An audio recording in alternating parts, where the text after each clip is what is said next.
Hey yo, what is the word? What goes on, peeps? Jay Porks here. We are back here with a brand new episode of Dyze in Your House, coming to you live from. I just realized I never named the apartment to be like a studio name. So if you have any suggestions of what we could name the studio, my apartment, where we record the podcast, so I could say live from and have a spot, you let me know. Again, before I get started, the views and opinions expressed on this podcast are that of my own and do not represent that of my employer. Never have and never will. Yeah, I'm diving into the cranberry juice. So as my landlord is mowing the grass, I figured this would be a good time to record the podcast. Unless I press stop and I hear a bunch of bzzz, then it's not going to be good. So this is the little intro. Remember, there will be a Cash App at the bottom of the screen for the duration of this podcast. And that is to support me in things like lunch and bus fare. It is not an attempt to quit my job to do YouTube full time. YouTube full time is not for people who have brains. Like I can't do it because I have a brain and I'm not able to. So hit the Cash App, go to patreon.com/Dyze in your house if you want to become an exclusive member, and you can get personalized artwork, exclusive content, all that stuff. You know, for every podcast we do over here, the paid tier gets, may get an extra one. You don't know. Because there might be some things, I'm not going to say public on YouTube. I might have some really hot takes, some sizzling hot takes. I have a take today that I don't find it to be very hot at all, but the internet will probably disagree with me. South Park. South Park, guys. South Park saved democracy. They did it. Thank you, South Park, so much for saving our country with your little jokes and your little episode. Let me tell you a fucking story. And I'm not a South Park hater. I just recently saw the Book of Mormon. So don't play with me, okay? I recently saw the Book of Mormon, full price, with my aunt. Great play, great writing. I'm not saying that these guys aren't talented. So don't get that twisted. That being said, I haven't watched South Park in about 10 years. Wanna know why? Because South Park peaked about 15 years ago. And the big takeaway from the recent episode where it was all about Trump. Oh, look, they made fun of Trump. Paramount. Now Paramount's got to deal with that. Paramount's going to have to cut South Park loose. They're never going to do that. That's their Simpsons.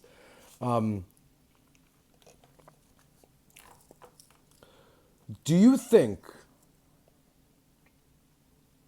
that in 3 weeks, 2 weeks, do you think that episode of South Park matters anymore?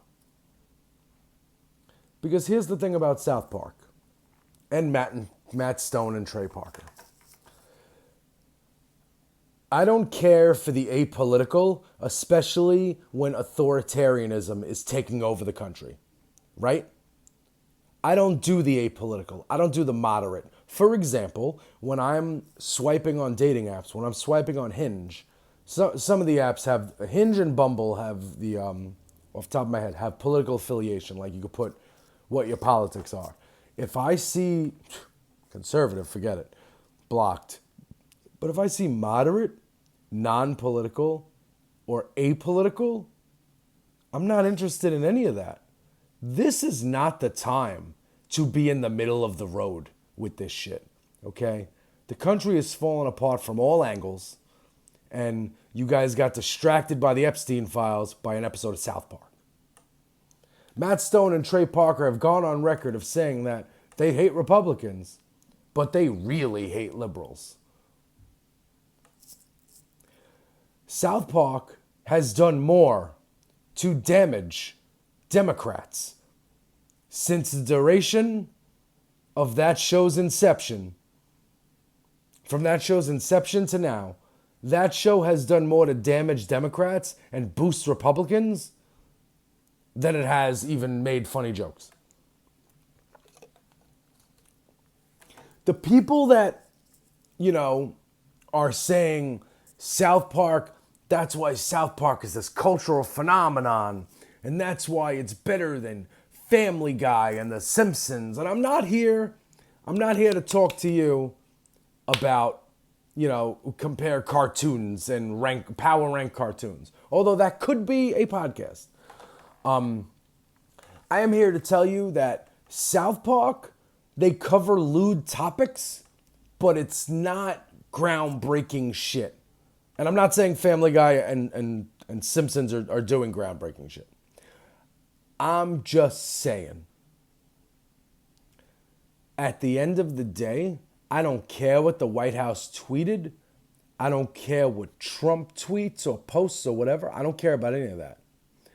Because at the end of the day, they see a half-hour episode of a cartoon, 22 minutes, dedicated fully to a man baby that loves to have everything about him. Okay? There's a term, South Park Republican. Kids turning 18, 19, and 20. Think about it. Hear me out. Stan Kyle Cartman. Because Kenny dies all the time.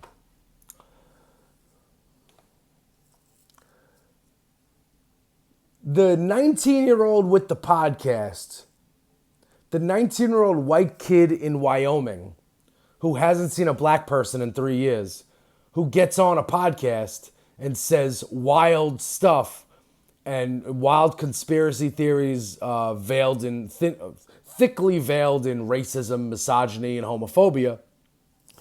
Which character on South Park do you think that person relates to? Do you think they relate to Kyle, the Jewish character whose father's a lawyer, who seems to be always on the right side of things? I'm not saying that he's, out there wearing a Kamala Harris t-shirt, but Kyle Broflovsky on South Park is, and that's another thing, like you guys are going to find out I've forgotten more South Park than you've watched, so stop it. Okay. Kyle Broflovsky probably leans more liberal than he does conservative, right? Stan Marsh, son of Randy Marsh, who has a great strain from Dank by Definition that you guys need to check out. He's usually like the mediator, kind of the middle guy, so he's more of like, either way. But Cartman, Eric Cartman, a guy that hates everything, is overtly racist, bigoted, a character. It's not a real person, you know what I'm saying? But this character is written as an overtly racist, overtly bigoted, overtly, this is how, like, you see that, and if Cartman was black, he wouldn't be able to do all that shit. You know what I mean? He wouldn't be able to be such an asshole. But it's the white privilege. So, Theo Vaughn, what character on South Park do you think he relates to? I thought so. So, right? So take that, right? So now you think, oh shit, while South Park may be telling jokes for both sides, South Park actually helped raise a fucking breed of young conservatives who are assholes. Because secret about kids, 18 to, whatever, they're assholes. And when they see Eric Cartman being an asshole, they think that, like, a smart person watches the show and sees Cartman doing shit and says, that's fucking ridiculous. That guy can't do that. That shouldn't be, whether it's when he was using so when the bathroom laws got passed, South Park had an episode about the bathrooms, right? The all gender bathrooms. Or no, it wasn't. Yeah. So Cartman was using the women's bathroom to shit because girls don't shit. So they're always, it's always open and it's cleaner, because there's no dudes in there. And his justification for this was saying he identifies as a woman. So then he had to start dressing like a woman during lunch to go use the bathroom. Found out Randy, Stan's father, actually was doing that too. And that's how he wrote a song. And he was actually Lord. It was a weird show. Not Lord God, but Lord like the singer. Royals. How many trans people did that episode help? I just want to know. I just want to know how many situations where all gender bathroom came into play. How many situations did that episode help with its far-reaching audience? It's almost been on the air almost 30 years now.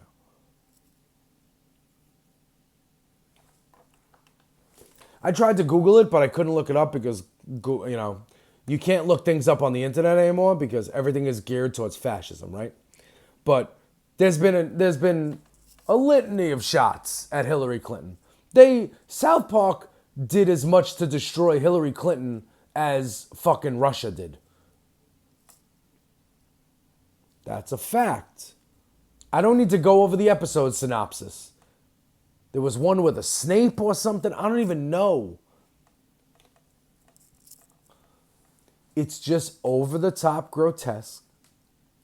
And it's shock value.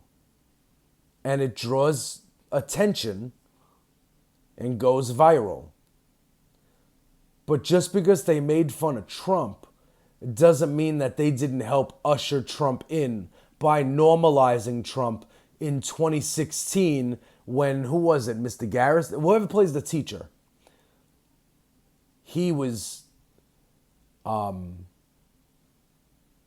like playing the Trump figure on the show. And he had Caitlyn Jenner as his vice president. By the way, how many trans people did that episode help? Just wondering. Even though Caitlyn Jenner is a terrible person, but that has nothing to do with trans people. That's just Caitlyn Jenner being a terrible. Bruce Jenner and Caitlyn Jenner, terrible person, terrible people. Singular. That brain is idiotic. So it's cool. Excuse me. It's cool that Matt Stone and Trey Parker went to the Emmys that time, high on acid, and, were dressed all wacky and, caused a scene. And it's cool that they, bucked the system and, Colbert got fired, so they're going to have an episode that says, fuck Trump. Challenge accepted, bitch. Yeah, cool. But, you're helping Trump. You're normalizing it. You continue to normalize it. Perfect example. Family Guy had one job. I know that they've been doing Trump stuff. And again, apologies that I haven't been keeping up on my cartoons. I restarted The Wire after finishing Homicide: Life on the Street. I'm staying in Baltimore. I'm at Federal Hill, down by the waterfront. In my mind, it's all good. But I saw a clip from Family Guy where Peter Griffin says to Lois, I got my new job. I'm going to go work for Trump. And she took a chainsaw and sawed his head off or something. And that was it. Because that's the amount of attention that should be put to this. Listen, when I watch cartoons, when I watch entertainment, I don't want to be... I'm trying to escape fascism. I'm not trying to see, even if you're making fun of it, I'm not trying to see you make fun of it. For example, Dan Le Batard. I watch Dan Le Batard on Peacock in the morning. Well, it's actually noon. It's a sports talk show, but you don't want to watch First Take and shit because Stephen A. Smith's an asshole. And you can't watch FS1 because they fire everybody every day. And I think they just gave the channel to Barstool sports guy, Portney, El Presidente, that fucking asshole. So, no thanks. I should have put that thing down the whole time. So Dan Le Batard was saying, this is actually, it's good for comedy. It's good for entertainment because now we get to watch comedy and get to, like, if Colbert is fired, he could just scorch earth on Trump, which, by the way, Colbert wasn't holding back anything. So, like, it's not like, oh, Stephen Colbert is going to dig in now. No, I don't think he is. I think he already was, and he's going to continue to do that. And him getting canceled is fascism, plain and simple. There's no way around it. Jon Stewart, Colbert, South Park.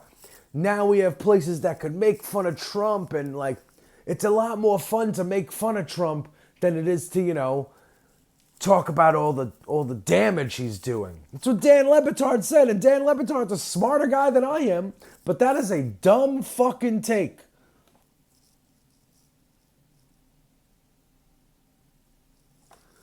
Like, that is a...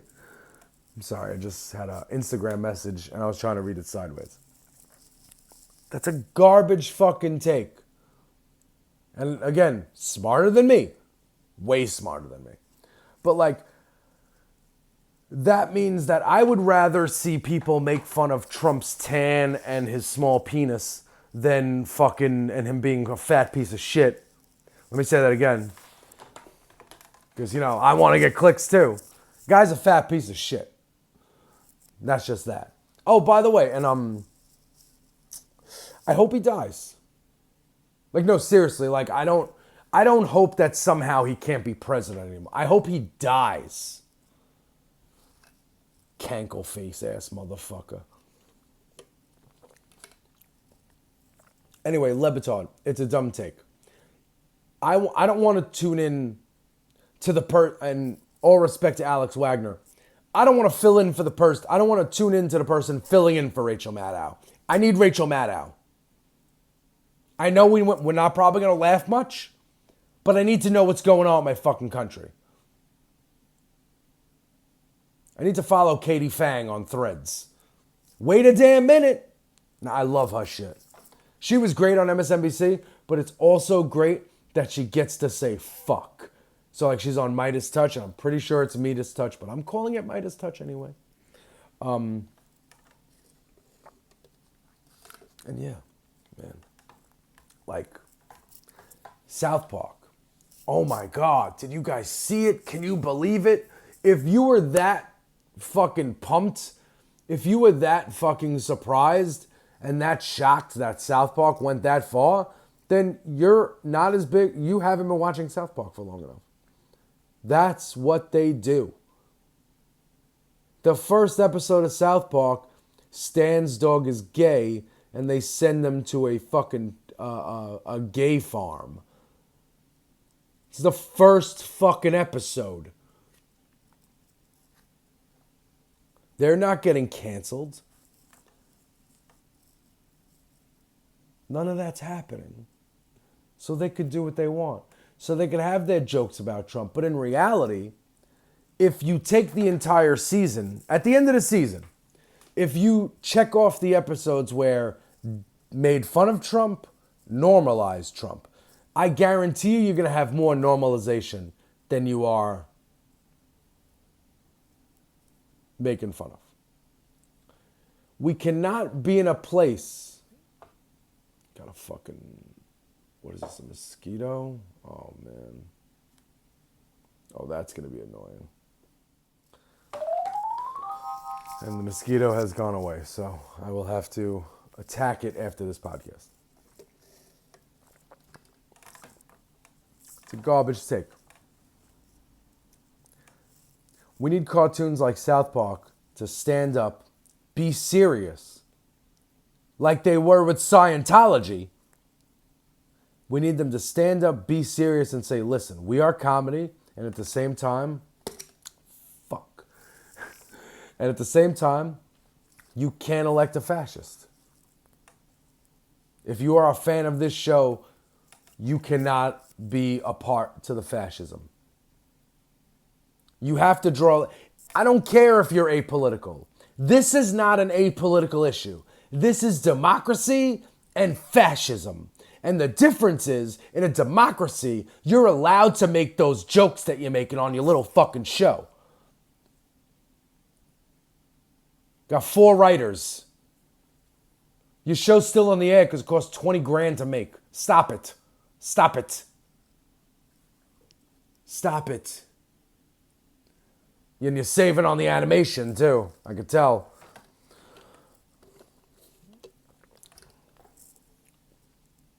And if South Park isn't going to stand up and listen, if you don't want to get political, you can ignore it. But when democracy's on the line, democracy gives you the right to make your little jokes.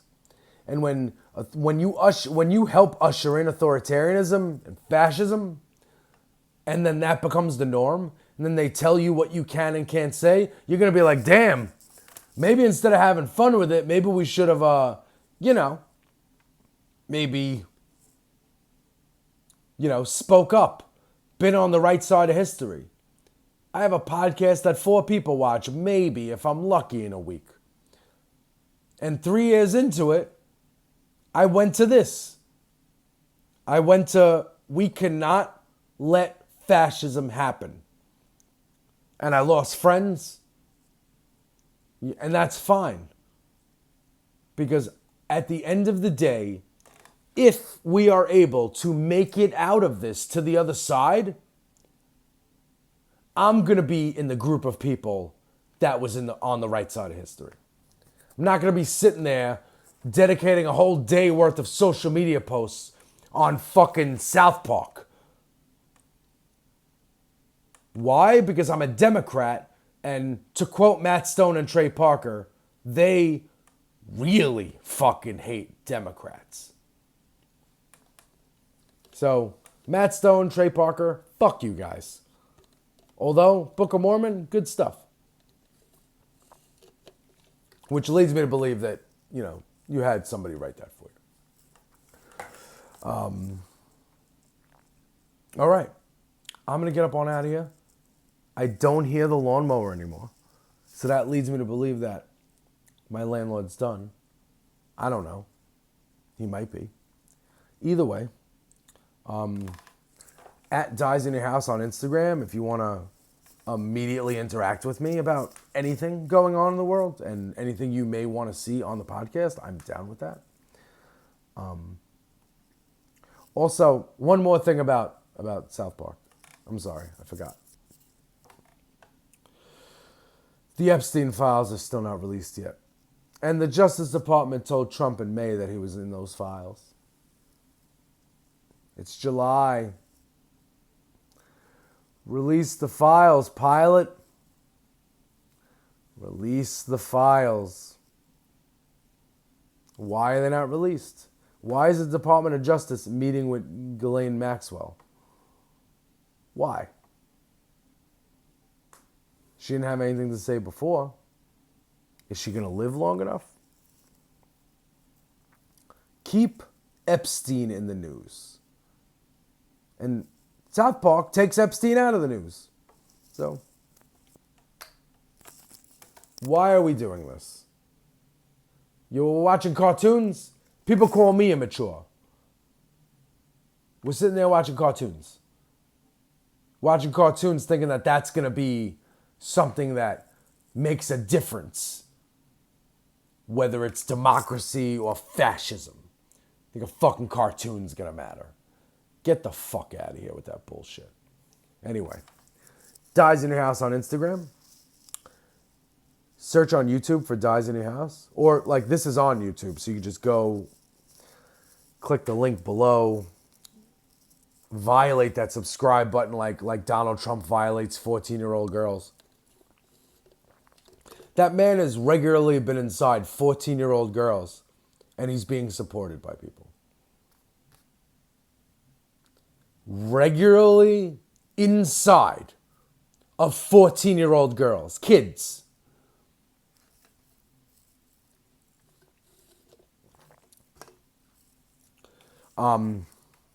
Patreon.com/Dyze in your house. Get yourself some personalized artwork mailed to you monthly. Get yourself input on the podcast. Get yourself some exclusive content. And share my YouTube page with people because I need to get to 500 subscribers. Then I could start monetizing. And that means I could actually start talking about, like, I'll just go live and talk about bullshit. Like, but more people will tune in because it'll be thrown into the algorithm more. And then I could make 3 or 4 cents and I won't bother you to hit this thing on the bottom right there. This thing. Please? You have $1. Like, don't tell me you don't have $1. Like, just do it. Come on. Come on. Go for it. Would you rather give that $1 to whatever wellness fucking Instagram page you follow? Somebody that doesn't care about democracy as well, but cares more about crystals and centering chakras? You subscribing to Patreon pages where you watch people watch movies and it costs you $20 a month? My Patreon's $5. Stop it. Stop not supporting things that matter. You're supporting the wrong things. You're giving energy to South Park, and you're taking energy away from Epstein files and corruption. You're giving energy to comedy. We like to make fun of Trump, rather than this is dangerous shit that's really happening. Weigh your fucking priorities, because this is how we fucking got here. And if you don't weigh your priorities, don't complain later when your family member or my family member or me is deported to El Salvador because I said something that went against the fascist regime that currently occupies 1600 Pennsylvania Avenue. And I'm going to need a quarter to make a phone call, so the Cash App's on the bottom. You got me. I know you got me. You have $1. You have $1. I know you do.